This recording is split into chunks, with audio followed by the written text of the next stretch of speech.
On this episode of The Hinckley Report, a historic court case has major implications for the future of Utah's congressional districts. The effects of President Trump's Big Beautiful Bill hit the Beehive State. And our panel weighs in on the major headlines of the summer. Funding for The Hinckley Report is made possible in part by the Cleone Peterson Eccles Endowment Fund.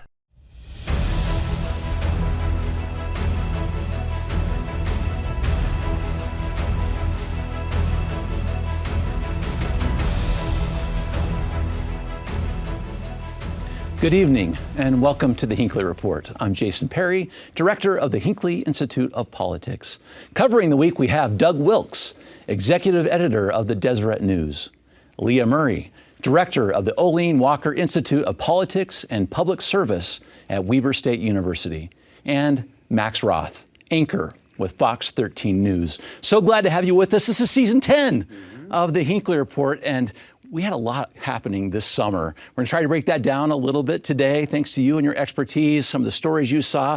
But I wanna talk first about an issue that we're reading about in the paper right now, one with huge implications for our congressional districts, for the state of Utah, our representation, and also what's going to happen with the courts. That, of course, is redistricting. Doug, let's start with you for just a moment on this one. And I wanna start with the root of this, which is the Utah Constitution itself, which says that the legislative power is vested in both the state legislature and the people through the initiative process. It goes to this idea of a co-equal power, and that's at the heart of what we're talking about right here, because redistricting was connected to Proposition 4 in 2018. Well, first off, congratulations on 10th season. It's great to be with you. I think we all feel that way. This is an issue that's risen on the federal level and on the state level. You have Texas and California.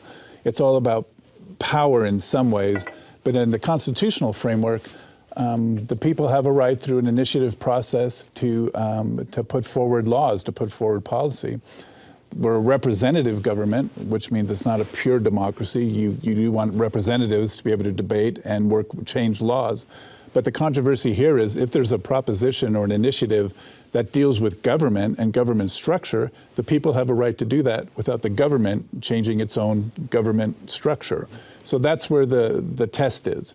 If you have a different kind of initiative that deals with policy, and there's been certainly many of those, medical marijuana, other things that were in place, a legislature certainly has a chance to tweak and make a better law. But in this case, the courts ruled the people have a right in redistricting to set up how they're going to be governed, and that's what this is about. Mm-hmm. So, Lee, it's a very interesting position here because you start talking about reforming your government, which are the words on the court ruled on this initiative, and you have this idea of what the legislature passes these laws. Most legislators don't pass a piece of legislation thinking that it's always going to be exactly as it is. Talk about how that relates to what's happening with this reforming your government through the initiative process, which has a huge amount of significance, and maybe that's what carries the argument. Yeah, I mean, I think the conversation's about redistricting, right? Because that is what the lawsuit was. But for me, as someone who grew up in a state that did not have initiatives, so I know you're from California and they had initiatives, and Max is from Utah and there are many initiatives.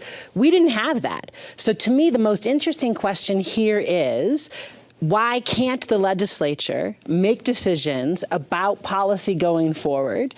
The Constitution saying that people have co-equal power, but the people are not in the daily churn of these conversations. And so I'll push back a little bit, and I do apologize. So the conversation on medical cannabis altered the structure of government. They had to create regulatory agencies to do so. So I'm not sure. For me, the redistricting is interesting. We should talk about it. But for me, it's more about this is a vulnerability in an initiative system, this question being raised. I think there's this circular thing happening on two levels. And one of them is when we're talking about the Constitution, there's the real conundrum of people being vested with authority that can then constitutionally, I don't know how else to read the Constitution, can then be taken away immediately by a legislature that does not agree with what that vote said. But then on the other level of this, and I think the real crux of what's happening, is that issue with redistricting where you say you want voters to pick their leaders, not leaders to pick their voters. And when you have a situation where the people want one thing and the legislature so clearly does not, then clearly the legislature and the people are on different pages. There's if you have a popular vote that says more than 50% of people want this, and the legislature overwhelmingly says no, then what does that say about where the legislature is compared with the voting populace? And that's where people, I think, are frustrated nationwide, is that if you don't get to choose your elected official, you get to choose where you live, and then the elected official is going to be who they are. Mm-hmm. Can I just mention, California has problems, and the initiative process in California doesn't work, in my opinion. There's too many, the people aren't informed, and you can see the weaknesses there. I think here we have a very specific role for the public. The legislature needs to be able to legislate. Absolutely. It needs to be able to protect Utah, whether that's from social ills like gambling, which they have successfully done, or something else, and make good decisions. But as it relates to the government and the government structure, and we can interpret whether one thing is or the other, that's, I think, what the courts are weighing in on. Like, the people have a right to say, look, we want this, and we want it unencumbered by legislative change. And even now, the legislature will be able to come back and conform to what Proposition, it was 4, right? Yeah. Has to say. So now you have to bring together and try and get the best law you can. So in no way should the initiative process end the legislature's right and need to legislate. I just think they need to coexist. And with the layer of power, which we see like out of Texas and California, and with what President Donald Trump wants to do, Donald Trump wants to preserve the majority with Congress and the executive branch. I'm going off on a different tangent, but so there is a control issue on the one hand, but there's a legislative effort on the other. And can I just pick on both of them for a second and say, the whole lawsuit was then only about Congress. So if it's really about the districting, and if it's really about the legislature coexisting with a Prop 4, which said they shouldn't be allowed to write their districts without a commission, then why are we not redrawing all of the districts? Why are we not talking about school board districts, legislative districts? We are only talking about congressional districts, which to me reads so much like the drama nationally with Texas and California, so we're not actually having a conversation. Well, yeah, but this precedes all of that, though. So, this controversy in Utah existed well before Texas and California started talking about this redistricting and the national map after Trump's election. Proposition 4 was passed before all of that, and the legislature changed Proposition 4 before all of that. And so what we're experiencing now, there's got to be a pragmatic side to it, too, as well. I mean, if you want to change something that quickly, you change the simplest part of it. I mean, you pick the part that you can change that quickly, or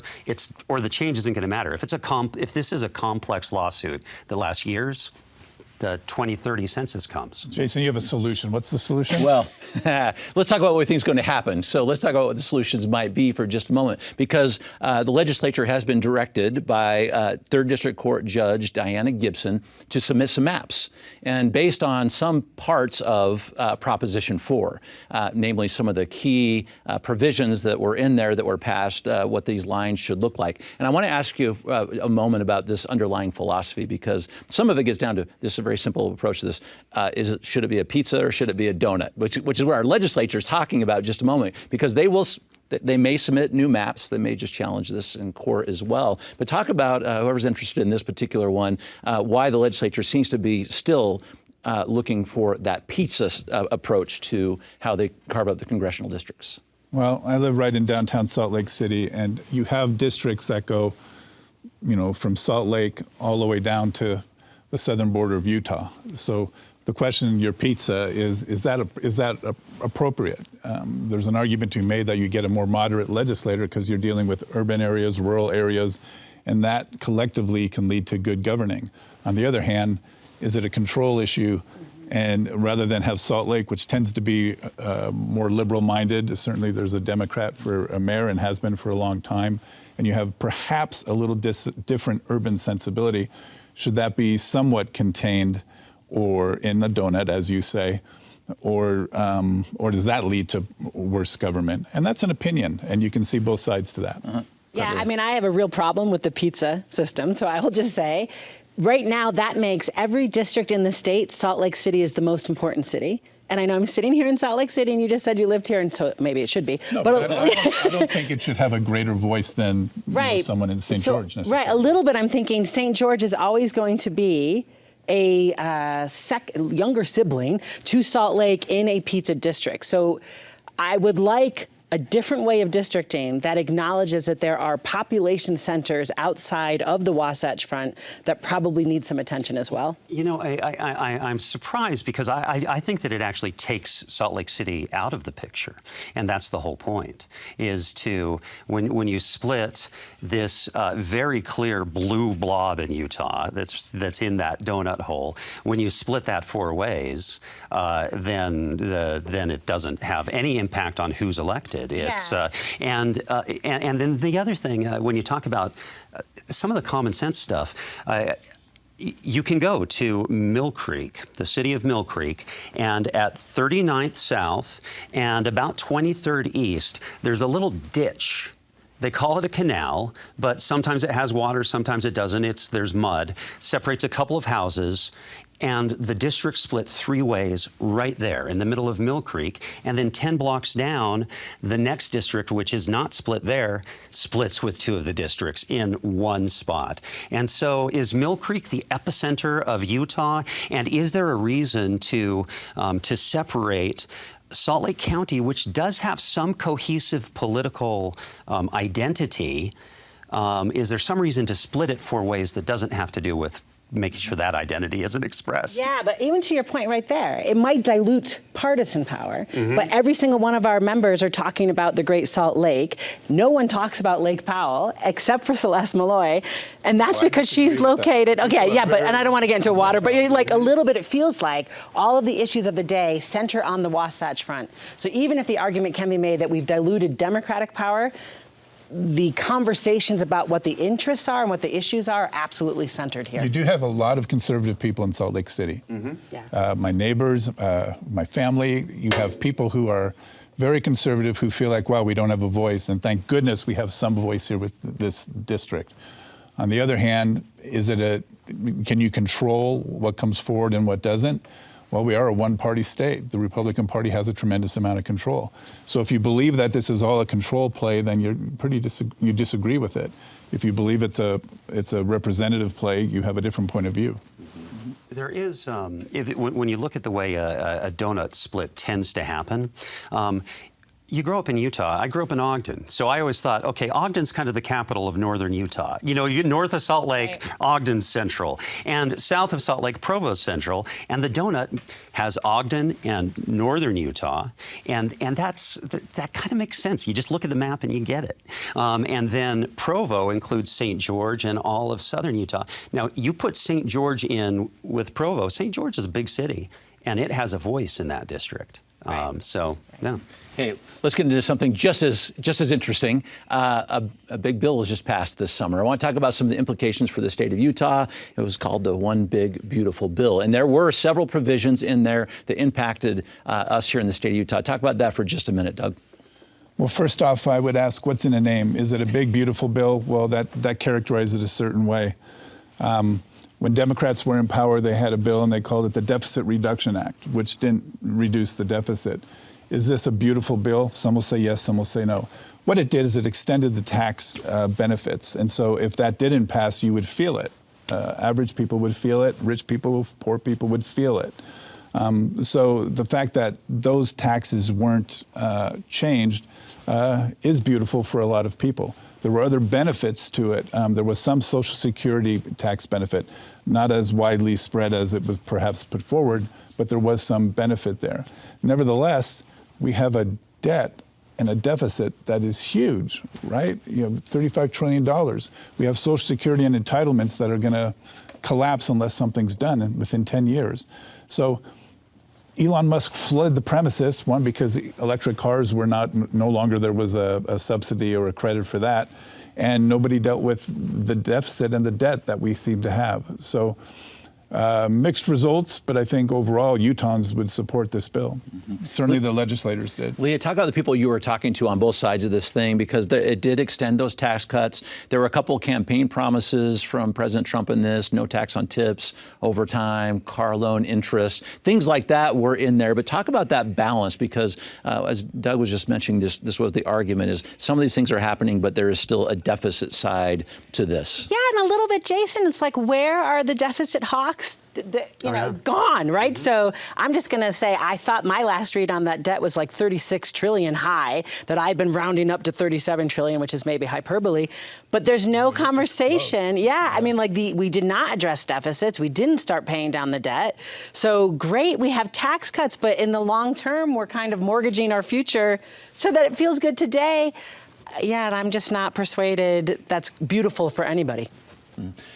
Go ahead, Max, and maybe talk for a minute, too, because there was a rescissions package connected to this as well, which there were cuts in several things, including public broadcasting. Yeah, and it's and there is that clawing at power, and rescission is a way to say that the executive has the authority to not spend money that was appropriated, and so he can take back money, and that's so USAID would fit into that, which we talked about earlier in the year, and then public television. We are at Utah's most prominent public television and in this same place, public radio station, and this is and real world impacts. And those of us in the media sphere respect what happens in public TV, public radio, see a certain way that they can get into depth that is not available in other places that are dependent on ratings and advertising revenue, and so there are important things there. I do take Leah's point, too, though, is that when a Democrat's in office, there are a whole lot of people who are very worried about the debt. Right. And as soon as they take office, we get big tax cut bills. That was with George W. Bush, and it's been with President Trump as well. Now, this is a continuation of tax cuts, but there's nothing in this that comes anywhere near paying for what they're spending. Right, and my problem with the rescissions package, and like you asked earlier, the promise and on President Trump's website was, we are canceling funding to the biased media that is PBS. Mm-hmm. So it was not an argument made, we should not be paying for public broadcasting, or we need to cut funding because somehow we're going to address this $37 trillion debt. The argument was, we think they're biased, and so then out the window they go. I have real problems with that. Mm-hmm. Let's move on for just a moment to another interesting issue.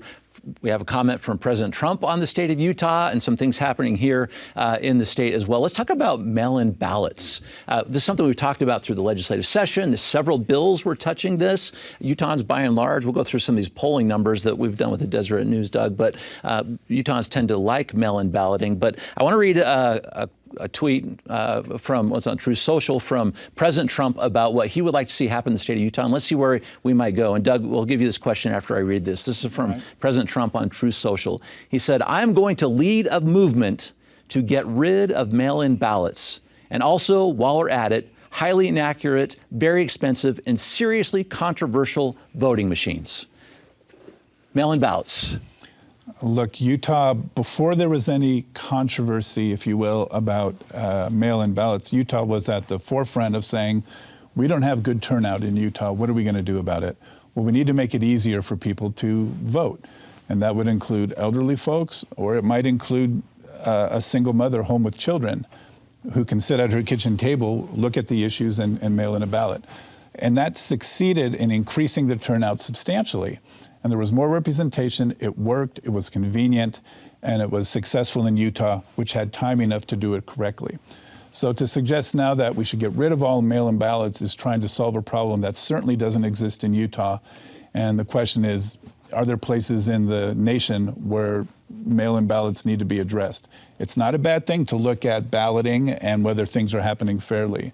But I think it's not a strong, good solution for Utah, certainly. Let's talk about the Utah solution, Leah, because I want to give you another quote from our Lieutenant Governor here in just a moment. But it's very interesting because we've talked a little about states' rights versus the federal government, who has a say in some of these. And we did get a response from Lieutenant Governor Deidre Henderson to that post that goes directly to the state of Utah. And this is what she said: "The constitutional right of individual states to choose the manner in which they conduct secure elections is a fundamental strength of our system.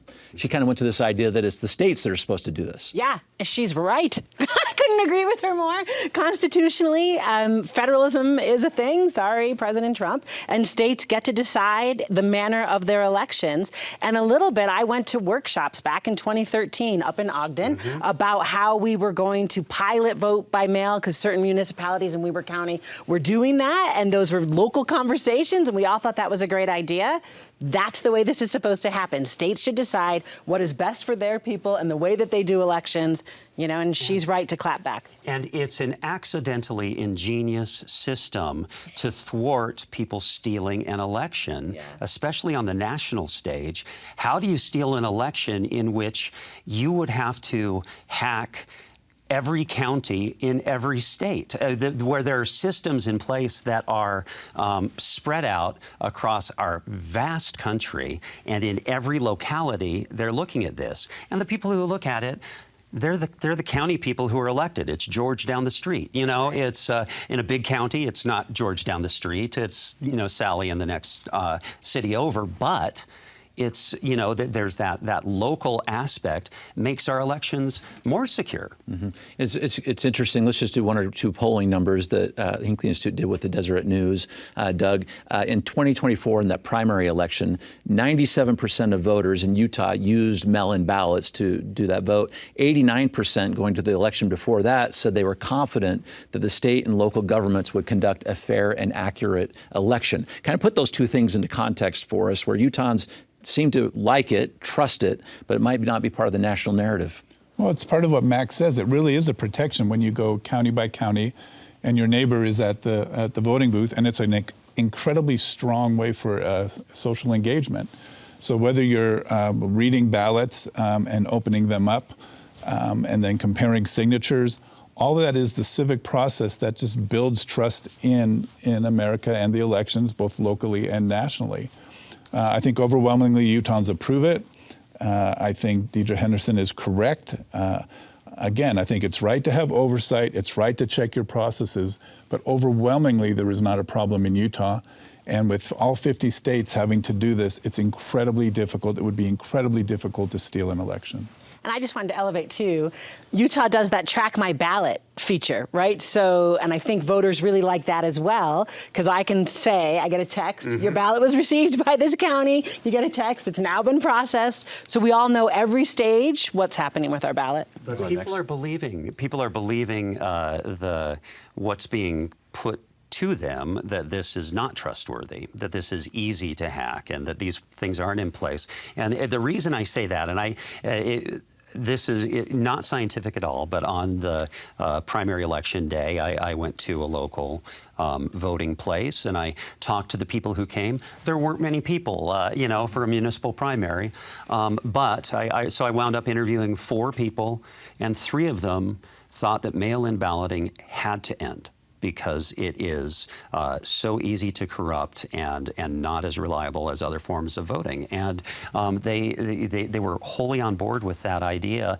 And I don't see the evidence for that. And I just wish that we could agree on facts. In our last couple of minutes, this is a little bit of a recap of the summer also. I'd just love to hear 1 or 2 big stories that you have been following, want to catch our viewers up on. Doug, you have something? Yeah, there's a couple, but one is about the Olympic movement and Utah gearing up. It will be the Utah Games. Salt Lake City still has a role, but there was a sense, and we talked to Governor Leavitt, Governor Herbert, Governor Cox, just looking at from the beginning, there is more of a global look for Utah, because you have different communities in Utah, some of which perhaps felt underrepresented the first time around in 2002. So we're looking at the Olympics and how that proceeds. And then if you're looking at what happens the next year, vaccinations now with what's happened this week, I think will become a very big issue. And you don't want that to turn as political as it seems to be. You'd really like the medical leadership in that space if vaccinations are needed, because if they go away, I'm not sure quite what happens. Okay, those are some big stories, which will continue to follow. Leah. Yeah, and my favorite story actually is House Bill 267 and the response to it. And a little bit I will just tease and say, when you have firefighters showing up and saying they're angry, everybody loves firefighters, right? So the answer is that referendum gets huge numbers. And we started the show talking about initiatives. Explain that really quickly. You better talk about the bill. Yeah, so right, it is, kind of, how do I say, constraining the ability to collectively bargain on the part of public employees, which includes teachers, firefighters, police officers. And so you get a response from the initiative environment that we have in our state, basically saying, we don't like this, we would like to overturn it. And that's a place that I feel the legislature misread. Right? How fast that referendum got the signatures, or initiative, excuse me, got the signatures it needed, how quickly that moved. I think the legislature misread love for those public service communities. So that's one of my favorite stories. I predict we may see that on a special session in the very near future as they try to look at that one. Yeah. And our last 60 seconds, Max. Yeah, I was thinking when you talk about different election integrity issues, one in Utah that Utah tried to approach to figure out how to get candidates that maybe are more in the middle is ranked choice voting. And it looks like that's going away in Utah. Pilot programs are ending.